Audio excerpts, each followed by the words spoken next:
बिस्मिल्लाहिर्रहमानिर्रहीम। अस्सलाम वालेकुम वरहमतुल्लाहि वबरकातुहू। जे के इस्लामिक मसाइल के मोअज़्ज़िज़ साथियों, आज आप हज़रात के सामने किताबुल ईमान से पाठ नंबर 11 बयान किया जाता है। अबू तालिब के ईमान के बारे में अहले सुन्नत वल जमात के क्या अकायद है और रवाफिज़ के क्या अकायद है। अहले सुन्नत वल जमात अबू तालिब के ईमान के कायल नहीं है, रवाफिज़ ईमान के कायल हैं।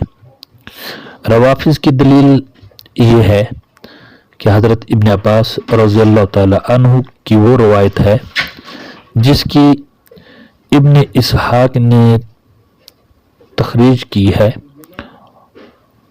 कि ख्वाजा अबू तालिब ने हुज़ूर सल्लल्लाहु अलैहि वसल्लम के सामने कलमा पढ़ने से इनकार कर दिया।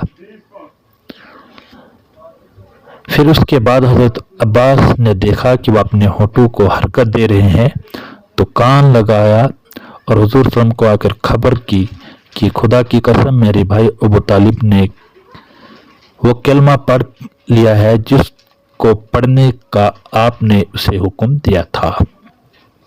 तो नाज़रीन किराम, हमारा जवाब इसके बारे में ये है कि ये हदीस इन दो अहादीस सहीहा के मारिज है जिनमें अबू तालिब के जहन्नम में होने की सराहत मौजूद है। इसलिए इन अहादीस सहीहा को तरजीह दी जाएगी। मज़ीद ये कि इस हदीस की सनद में रजल मुबहम का वास्ता भी मौजूद है, जबकि वो अहादीस कवी असनाद और जय्यदुल असनाद है। अहले सुन्नत वल जमात की दलील कि वो तमाम अहादीस हैं जिनमें अबू तालिब की जहन्नम में होने की खबर की गई है।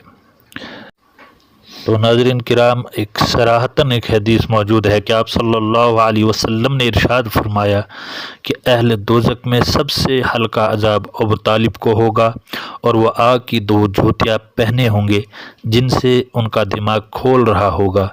यह हदीस सराहतन दलालत कर रही है कि अबू तालिब बगैर ईमान के दुनिया से रुखसत हुए हैं। मज़ीद इस्लामी मालूमात के लिए हमारे चैनल को सब्सक्राइब करें और हमारी वीडियोज़ को लाइक और शेयर ज़रूर करें। शुक्रिया, जज़ाकल्लाहु खैरा।